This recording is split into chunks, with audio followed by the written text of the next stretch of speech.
1980 September 9 ഇരുണ്ട രാത്രിയിൽ Pacific സമുദ്രത്തിലെ തിരമാലകളോട് പോരാടിക്കൊണ്ടിരുന്ന ഒരു സൂപ്പർ സൈസ് ചരക്ക് കപ്പൽ, ടൈറ്റാനിക്കിനേക്കാൾ വലുതും 16 നിലകൾ ഉയരമുള്ളതുമായ ഈ കപ്പലിനെ ഒരു ഉരുക്കുകോട്ടയെന്ന് വിളിക്കുന്നതിൽ തെറ്റില്ല. എന്നാൽ ഏതാനും മണിക്കൂറുകൾക്ക് ശേഷം അതിന്റെ ഒരു സൂചനയും ലഭിച്ചില്ല. ഒരു റേഡിയോ സിഗ്നലും വന്നില്ല. സമുദ്രത്തിൽ പൊങ്ങിക്കിടക്കുന്ന അവശിഷ്ടങ്ങൾ കണ്ടെത്തിയില്ല. ദശലക്ഷക്കണക്കിന് ടൺ ഭാരമുള്ള ഒരു കപ്പൽ എങ്ങനെയാണ് പെട്ടെന്ന് ഒരു തുമ്പും കൂടാതെ അപ്രത്യക്ഷമായത്?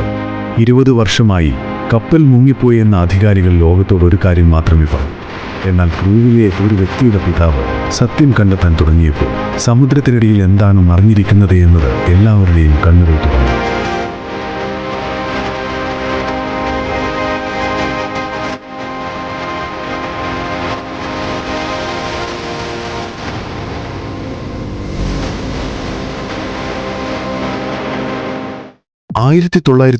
സെപ്റ്റംബർ 9 വൈകുന്നേരം പസഫിക് സമുദ്രത്തിലെ ആഴത്തിലുള്ള തിരമാലകളെ ഭേദിച്ച് വളരെ വലിയൊരു ചരക്കു കപ്പൽ MV ഡെർബിഷയർ ജപ്പാനിലേക്ക് പോകുകയായിരുന്നു.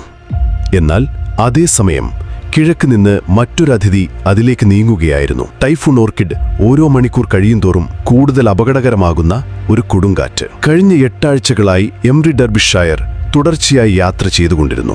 കാനഡയിലെ ഇരുമ്പ് ഖനിയിൽ നിന്ന് 1500 ടൺ ഇരുമ്പ് ഉയർത്തിയ ശേഷം അത് അറ്റ്ലാന്റിക് സമുദ്രം മുറിച്ചു കടന്നു. ആഫ്രിക്കയുടെ തെക്കൻ തീരത്തിലൂടെ കടന്നുപോയി ഇന്ത്യൻ മഹാസമുദ്രത്തിലെ തിരമാലകളെ മറികടന്ന് ഇപ്പോൾ അതിന്റെ അന്തിമ ലക്ഷ്യസ്ഥാനത്തേക്കടുത്തു. എഞ്ചിനീയർമാർ, സഹായികൾ, വിദഗ്ധർ എന്നിവരുൾപ്പെടെ കപ്പലിലെ പരിചയസമ്പന്നരായ 42 പേർ ഇപ്പോൾ യാത്രയുടെ അവസാന മണിക്കൂറുകൾ എണ്ണുകയായിരുന്നു. പക്ഷേ ഒരുപക്ഷെ വിധി മറ്റെന്തെങ്കിലും കരുതിയിരിക്കാം. 20 വർഷത്തെ പരിചയസമ്പത്തുള്ള കപ്പലിന്റെ ക്യാപ്റ്റൻ ജാഫ്രി അണ്ടർഹിൽ ആയിരുന്നു ഈ ദൗത്യത്തിന് ഉത്തരവാദി. അദ്ദേഹത്തിന്റെ ഭാര്യയും ഇംഗ്ലണ്ടിൽ നിന്ന് ജപ്പാനിലേക്ക് വന്നിരുന്നു. പക്ഷേ അവരെ കണ്ടുമുട്ടുന്നത് ഇപ്പോൾ ഒരു സ്വപ്നം മാത്രമായി അവശേഷിക്കും. പല ദിവസങ്ങളായി ക്യാപ്റ്റൻ അണ്ടർഹിൽ കാലാവസ്ഥാ റിപ്പോർട്ടുകളെ ആശ്രയിച്ചിരുന്നു. തന്റെ കരിയറിൽ അത്തരം നിരവധി കൊടുങ്കാറ്റുകൾ അദ്ദേഹം കണ്ടിരുന്നു. ഡെർബിഷെയറിനെ ചുഴലിക്കാറ്റിനെ എളുപ്പത്തിൽ നേരിടാൻ കഴിയുമെന്ന് അദ്ദേഹത്തിന് ഉറപ്പുണ്ടായിരുന്നു. ഈ ഘട്ടത്തിൽ സുരക്ഷിത തുറമുഖവും വളരെ അകലെയായിരുന്നു. അതിനാൽ കൊടുങ്കാറ്റിനെതിരെ പോരാടുക എന്നതായിരുന്നു ഏക പരിഹാരം. ക്യാപ്റ്റൻ വേഗത കുറയ്ക്കുകയും കപ്പലിന്റെ ദിശ തിരമാലകളിലേക്ക് ചെറുതായി തിരിച്ചുവിടുകയും ചെയ്തു. സ്ഥിരത നിലനിർത്താൻ ഒരു കൊടുങ്കാറ്റിനിടെ കപ്പലുകൾ സാധാരണയായി ഇത് ചെയ്യുന്നു. ക്യാപ്റ്റൻ അടിയന്തര സന്ദേശം അയച്ചു. അതിൽ സാഹചര്യത്തെക്കുറിച്ച് മുന്നറിയിപ്പ് നൽകുകയും കപ്പലിന്റെ നിലവിലെ സ്ഥാനം അറിയിക്കുകയും ചെയ്തു. എന്നാൽ കൊടുങ്കാറ്റിന്റെ കോപം വർദ്ധിച്ചുകൊണ്ടിരുന്നു. തിരമാലകൾ 10 മീറ്ററിലധികം ഉയരത്തിലെത്തിയിരുന്നു. ചിലത് ഡെർബിഷയറിന്റെ നീളം വരെ ഉയർന്നിരുന്നു. 1000 അടി നീളമുള്ള ഡെർബിഷയർ ടൈറ്റാനിക്കിനേക്കാൾ നീളവും വീതിയുമുള്ളതായിരുന്നു. അതിന്റെ ഉയരം 16 നില കെട്ടിടത്തിന്റെ അത്രയുമായിരുന്നു. ഇതൊരു സാധാരണ കപ്പലല്ല, മറിച്ച് ഒരു അത്യാധുനിക സ്റ്റീൽ കോട്ടയായിരുന്നു. ലോകത്തിലെ ഏറ്റവും ഭയാനകമായ സമുദ്രത്തെ അഭിമുഖീകരിക്കുന്ന തരത്തിലാണ് ഇത് നിർമ്മിച്ചത്. അതുകൊണ്ടാണ് ക്യാപ്റ്റന് ടൈഫൂൺ ഓർക്കിഡ് ഒരു പതിവ് ഭാഗമായി തോന്നിയത്. എന്നാൽ ആരും ഒരിക്കലും സങ്കല്പിച്ചിട്ടില്ലാത്ത എന്തോ ഒന്ന് സമുദ്രത്തിന്റെ ഇരുണ്ട ആഴങ്ങളിൽ സംഭവിക്കാൻ പോകുന്നു. ആ രാത്രിയിൽ തന്നെ മറ്റ് 2 കപ്പലുകളും ഈ കൊടുങ്കാറ്റിനെതിരെ പോരാടുകയായിരുന്നു.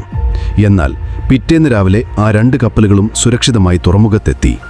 എന്നാൽ MV ഡെർബിഷയറിന്റെ ഒരു സൂചനയും ലഭിച്ചില്ല. ഈ ഉരുക്കുകോട്ട പെട്ടെന്ന് ഒരു തുമ്പും കൂടാതെ അപ്രത്യക്ഷമായി. അടുത്ത 20 വർഷത്തേക്ക് ആ രാത്രി എന്താണ് സംഭവിച്ചതെന്ന് ലോകത്തിന് മനസ്സിലാകുന്നില്ല. 1980 സെപ്റ്റംബർ 9 വൈകുന്നേരം MV ഡെർബിഷയർ അവസാനമായി ഒരു റേഡിയോ സന്ദേശം അയച്ചു. അതിനുശേഷം ഒരു ദുരന്ത സന്ദേശമോ മുന്നറിയിപ്പ് സന്ദേശമോ ഒന്നും ഉണ്ടായിരുന്നില്ല. അടുത്ത 6 ദിവസത്തേക്ക് ഭയാനകമായ നിശബ്ദത ഉണ്ടായില്ല. കപ്പലിന്റെ ഉടമകളും അത് കാണാതായതായി റിപ്പോർട്ട് ചെയ്തില്ല. റേഡിയോ ബന്ധം നഷ്ടപ്പെട്ടുവെന്നും കടൽ തീരത്തെവിടെയെങ്കിലും ഡെർബിഷെയറിനെ വീണ്ടും കാണാമെന്നും അവർക്കുറപ്പുണ്ടായിരുന്നിരിക്കാം. പക്ഷേ ദിവസങ്ങൾ കടന്നുപോയി. പക്ഷേ ഡെർബിഷെയറിനെ കുറിച്ചുള്ള ഒരു വാർത്തയും ലഭിച്ചില്ല. സെപ്റ്റംബർ 15 ആദ്യമായി കപ്പലിന്റെ തിരോധാനത്തെക്കുറിച്ചുള്ള ആശങ്ക അനുഭവപ്പെട്ടു. ഒരു അന്താരാഷ്ട്ര തിരച്ചിൽ ദൗത്യം ആരംഭിച്ചു.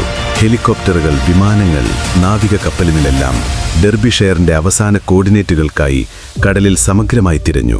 എന്നാൽ ഇത്രയും വലിയൊരു കപ്പലിന്റെ ഒരു ഭാഗം പോലും എവിടെയും പൊങ്ങിക്കിടക്കുന്നതായി കണ്ടെത്തിയില്ല. 6 ദിവസത്തിനു ശേഷം തിരച്ചിൽ പ്രവർത്തനം നിർത്തിവെച്ചു.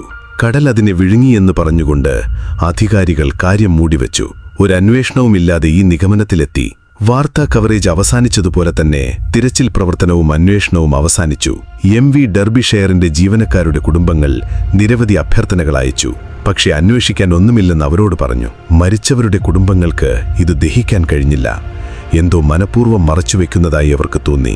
ബ്രിട്ടനിലെ പ്രശസ്തമായ സ്വാൻ ഹണ്ടർ കപ്പൽശാലയിൽ 4 വർഷം മുമ്പ് നിർമ്മിച്ച സ്റ്റീൽ അലൂമിനിയം സംയുക്തമായ MV ഡെർബിഷെയർ 1.5 ലക്ഷം ടണ്ണിലധികം ചരക്കു വഹിക്കാൻ കഴിയുന്നതും 20 വർഷം മുമ്പുള്ള കപ്പലുകളേക്കാൾ 4 ഇരട്ടി ഭാരം വഹിക്കാൻ കഴിയുന്നതുമായ ഒരു കപ്പൽ. എന്നാൽ ഇത്തവണ അത് വലിപ്പത്തെക്കുറിച്ച് മാത്രമല്ല, രൂപകൽപ്പനയും പുതിയതായിരുന്നു. ഡെർബിഷെയർ ഒരു OBO കാരിയറായിരുന്നു. ഒരു വശത്ത് നിന്ന് എണ്ണയും മറുവശത്ത് ഇരുമ്പയിരും വഹിക്കാൻ കഴിയുന്ന ഒരു നവയുഗ കപ്പലായിരുന്നു അത്. ഷിപ്പിംഗ് ചെലവ് കുറയ്ക്കുക എന്നതായിരുന്നു അതിന്റെ ഏറ്റവും വലിയ നേട്ടം. അതുകൊണ്ടാണ് അത് ഒരിക്കലും ശൂന്യമായി മടങ്ങാത്തത്. അത് എണ്ണ പുറത്തുവിട്ടാൽ അത് ഇരുമ്പയിര് തിരികെ കൊണ്ടുപോകും. അതായത് കപ്പൽ എപ്പോഴും ഓടിക്കൊണ്ടേയിരിക്കും, കമ്പനിക്ക് ലാഭം നൽകിക്കൊണ്ടേയിരിക്കും. പരമ്പരാഗത കപ്പലുകളുമായി താരതമ്യപ്പെടുത്തുമ്പോൾ MV ഡെർബിഷെയറിന് 30% വരെ കൂടുതൽ വരുമാനം നേടാൻ കഴിയും. ഇത് ബ്രിഡ്ജ് ഗ്ലാസ് കപ്പലുകളിൽ കണക്കാക്കപ്പെടുന്നു.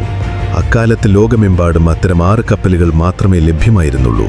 സ്വാൻ ഹണ്ടർ എന്ന ബ്രിട്ടീഷ് കപ്പൽശാലയാണിത് നിർമ്മിച്ചത്. അക്കാലത്ത് വില കുറഞ്ഞും വേഗത്തിലും ഒരേ കപ്പലുകൾ നിർമ്മിക്കുന്ന ജാപ്പനീസ് ദക്ഷിണ കൊറിയൻ കപ്പൽശാലകളുമായി മത്സരിക്കുന്നതിനാൽ ഈ കമ്പനി നിരവധി വെല്ലുവിളികൾ നേരിടുകയായിരുന്നു. ഒരു കാലത്ത് ലോകത്തിലെ കപ്പൽ നിർമ്മാണ വ്യവസായത്തിന്റെ കിരീടമില്ലാത്ത രാജാവായിരുന്ന സ്വാൻ ഹണ്ടർ ഇപ്പോൾ ജാപ്പനീസ് ദക്ഷിണ കൊറിയൻ കമ്പനികളിൽ നിന്ന് വളരെയധികം സമ്മർദ്ദത്തിലായിരുന്നു. അവർ ചെലവ് ചുരുക്കൽ ആരംഭിച്ചു. പക്ഷേ MV ഡെർബിഷെയറിന്റെ മുങ്ങലിന്റെ രഹസ്യം ഇവിടെ മറഞ്ഞിരിക്കാം. ഈ അപകടത്തിന് ശേഷം പല വീടുകളിലും ഇരുട്ട് വീണു. എന്നാൽ ഇത് ഒരു നഷ്ടം മാത്രമല്ല, ഒരു ദൗത്യവുമായി മാറിയ ഒരു വ്യക്തിയുണ്ടായിരുന്നു. പീറ്റർ റിഡ്യാർഡിന് ഡെർബിഷെയറിൽ തന്റെ ഇളയ മകനെ നഷ്ടപ്പെട്ടു. എന്നാൽ പീറ്റർ വെറുമൊരു പിതാവല്ല, മറിച്ച് കടലിനെയും കപ്പലുകളെയും കുറിച്ച് പഠിക്കാൻ ജീവിതം ചെലവഴിച്ച പരിചയസമ്പന്നനായ ഒരു കപ്പൽ സർവേയറായിരുന്നു. പീറ്റർ തന്നെ ഈ മേഖലയിലേക്ക് പ്രവേശിച്ചപ്പോൾ അദ്ദേഹം ഞെട്ടിക്കുന്ന ഒരു സത്യം തുറന്നുകാട്ടി. 1982 ഡെർബിഷെയർ അപ്രത്യക്ഷമായി വെറും 18 മാസങ്ങൾക്ക് ശേഷം ടൈൻ ബ്രിഡ്ജ് എന്ന മറ്റൊരു ബ്രിഡ്ജ് ക്ലാസ് കപ്പൽ വടക്കൻ കടലിലെ കൊടുങ്കാറ്റുകളെ ചെറുക്കുകയായിരുന്നു. പെട്ടെന്ന് കപ്പലിന്റെ ഉപരിഘടനയ്ക്ക് മുന്നിലുള്ള ഉരുക്ക് പൊട്ടാൻ തുടങ്ങി.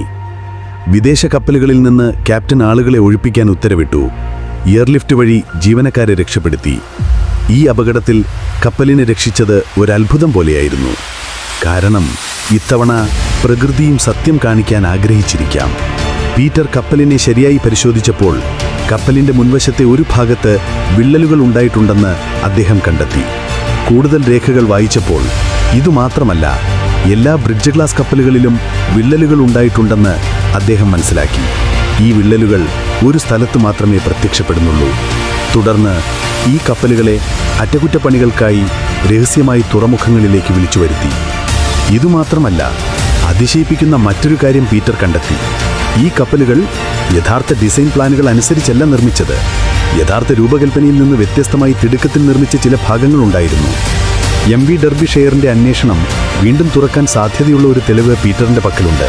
പീറ്റർ ഈ തെളിവുകളെല്ലാം ശേഖരിച്ച് ഗതാഗത വകുപ്പിനയച്ചു.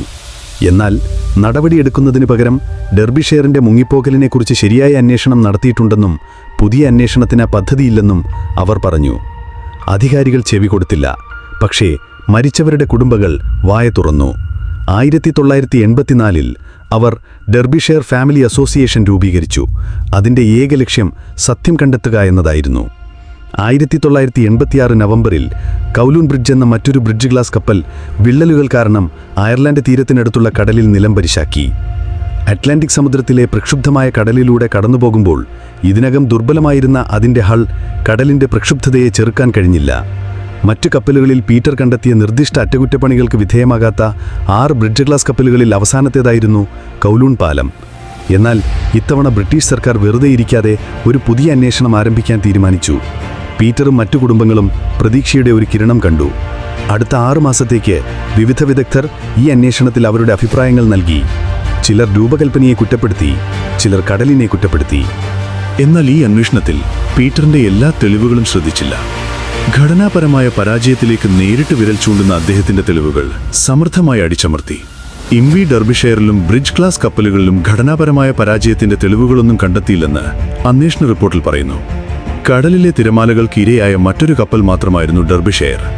കഴിഞ്ഞ കുറേ വർഷങ്ങളായി ഈ പോരാട്ടം നടത്തിയിരുന്ന കുടുംബങ്ങൾക്ക് ഈ റിപ്പോർട്ട് ഒരു അടി മാത്രമായിരുന്നു. രണ്ടാമത്തെ അന്വേഷണത്തിന് ശേഷം കുടുംബങ്ങൾക്കിപ്പോൾ ധൈര്യം നഷ്ടപ്പെട്ടു തുടങ്ങിയിരുന്നു. ഡെർബിഷയറിന്റെ രഹസ്യം കടലിലല്ല മറിച്ച് സിസ്റ്റത്തിലാണ് മറഞ്ഞിരിക്കുന്നതെന്ന് മാത്രമാണ് അവർ പറഞ്ഞത്. എന്നാൽ ആ കുടുംബങ്ങൾ ഒരിക്കലും പ്രതീക്ഷ കൈവിട്ടില്ല. 1994-ൽ ഇന്റർനാഷണൽ ട്രാൻസ്പോർട്ട് വർക്കേഴ്സ് ഫെഡറേഷനുമായി സഹകരിച്ച് ഒരു സ്വകാര്യ അന്വേഷണ സംഘം രൂപീകരിച്ചു. ഈ ദൗത്യത്തിന്റെ ചെലവ് എല്ലാവരും വഹിച്ച് 14 വർഷത്തിന് ശേഷം കടലിൽ MV ഡെർബിഷയറിനായി തിരയാൻ ഒരു പദ്ധതി തയ്യാറാക്കി. അതിശയകരമെന്ന് പറയട്ടെ, വെറും 23 മണിക്കൂറിനുള്ളിൽ സമുദ്രനിരപ്പിൽ നിന്ന് 4 കിലോമീറ്റർ താഴെ ഡെർബിഷയർ ഒറ്റയടിക്ക് കണ്ടെത്തി. ഇത് തീർച്ചയായും ഒരു വലിയ വിജയമായിരുന്നു. എന്നാൽ ഈ നിഗൂഢത പരിഹരിക്കുന്നതിനായി കപ്പലിന്റെ ഓരോ ഭാഗത്തിന്റെയും ഫോട്ടോകൾ കടലിനുള്ളിൽ എടുക്കുകയും അടുത്ത 6 വർഷത്തേക്ക് അന്വേഷണം തുടരുകയും ചെയ്തു. 6 വർഷത്തിന് ശേഷം അന്വേഷണ റിപ്പോർട്ടിൽ മുഴുവൻ സത്യവും വെളിപ്പെട്ടു. കപ്പലിന്റെ മുൻവശത്ത് ബോസൻ സ്റ്റോർ എന്ന് വിളിക്കപ്പെടുന്ന ഒരു സ്റ്റോർ ഉണ്ടെന്ന് കണ്ടെത്തി. ഡെക്ക് അറ്റകുറ്റപ്പണികൾക്കുള്ള പ്രധാന വസ്തുക്കൾ ഈ സ്റ്റോറിൽ സൂക്ഷിച്ചിരിക്കുന്നു: കയറുകൾ, ഉപകരണങ്ങൾ, ചങ്ങലകൾ മുതലായവ. ആ രാത്രിയിൽ കൊടുങ്കാറ്റിൽ തിരമാലകളിൽപ്പെട്ട MV ഡെർബിഷയർ ആടിയുരിഞ്ഞപ്പോൾ യഥാർത്ഥ രൂപകൽപ്പന പ്രകാരം നിർമ്മിക്കാത്ത ബോസൻ സ്റ്റോറിന്റെ വാതിൽ പെട്ടെന്ന് പൊട്ടി വെള്ളം നിറയാൻ തുടങ്ങി. ബോസൻ സ്റ്റോറിൽ ആയിരക്കണക്കിന് ഗാലൻ വെള്ളം നിറഞ്ഞതിനാൽ കപ്പലിന്റെ മുൻഭാഗം ഭാരമേറിയതായി തീർന്നു. വില്ല് വെള്ളത്തിനടിയിലായി. ഇപ്പോൾ കൂടുതൽ ഉയരത്തിൽ നിന്ന് തിരമാലകൾ അടിച്ചു. അതുമൂലം വെന്റിലേറ്ററുകൾ തകർന്നു. വെള്ളം യന്ത്രസാമഗ്രികളുടെ മുറിയിലേക്ക് പ്രവേശിച്ചു. ഡെർബിഷയറിന്റെ വില്ല് കൂടുതൽ ചരിഞ്ഞു. തുടർന്നൊരു വലിയ തിരമാലയിൽ ഇരുമ്പയിര് സൂക്ഷിച്ചിരുന്ന ടെന്നീസ് കോർട്ട് പോലെ വലിപ്പമുള്ള ഒരു കണ്ടെയ്നറിന്റെ ഹാച്ച് കവറും തകർന്നു. ആദ്യം വെള്ളം നിറച്ചൊരു കണ്ടെയ്നർ കാരണം മുൻഭാഗം വെള്ളത്തിനടിയിലായി. നിമിഷങ്ങൾക്കുള്ളിൽ എല്ലാ കണ്ടെയ്നറുകളും ഒന്നൊന്നായി വെള്ളത്തിനടിയിലായി. തുടർന്ന് ബ്രിട്ടനിലെ ഏറ്റവും വലിയ കപ്പലായ ഡെർബിഷയർ പസഫിക് സമുദ്രത്തിൽ ഇരുട്ടിൽ മുങ്ങി. അന്വേഷണ റിപ്പോർട്ട് പ്രസിദ്ധീകരിച്ചപ്പോൾ കമ്പനി നിർമ്മിച്ച എല്ലാ ബ്രിഡ്ജ് ക്ലാസ് കപ്പലുകൾക്കും ബോസണിന്റെ സ്റ്റോറിന് സമീപം വിള്ളലുകളുണ്ടെന്നും എല്ലാ ഹാച്ച് കവറുകളും ദുർബലമാണെന്നും നിലവാരം പുലർത്തിയിട്ടില്ലെന്നും കണ്ടെത്തി. തുടക്കത്തിൽ കപ്പലിൽ ഘടനാപരമായ ഒരു തകരാറുണ്ടാകാമെന്ന് കുടുംബങ്ങൾ കരുതി. എന്നാൽ അന്വേഷണത്തിൽ വലിയ രൂപകൽപ്പന തകരാറുകളൊന്നുമില്ലെന്നും ഒരു വലിയ ഉരുക്കുകോട്ട മുങ്ങുന്നതിലേക്ക് നയിച്ച ചെറിയ പിഴവുകളുടെ ഒരു പരമ്പരയാണെന്നും കണ്ടെത്തി. 1970-കളിൽ എല്ലാ വർഷവും നിരവധി കപ്പലുകൾ മുങ്ങി. അധികാരികൾക്ക് ഇതൊരു സാധാരണ കാര്യവും ഒരു സംഖ്യാ ഗെയിമുമായിരുന്നു. എന്നാൽ ഡെർബിഷയർ കുടുംബം സ്വന്തം സ്വകാര്യ അന്വേഷണം നടത്തി ഷിപ്പിംഗ് വ്യവസായത്തെ തുറന്നുകാട്ടി. അതിനുശേഷം പുതിയ കപ്പൽ രൂപകൽപ്പനകൾ വന്നു. നിയമങ്ങൾ കൂടുതൽ കർശനമായി. സുരക്ഷാ പരിശോധനകളിൽ ശ്രദ്ധ ചെലുത്താൻ തുടങ്ങി. അവർ ഒരു കപ്പൽ കണ്ടെത്തുക മാത്രമല്ല, മുഴുവൻ വ്യവസായത്തെയും മാറ്റാൻ നിർബന്ധിക്കുകയും ചെയ്തു.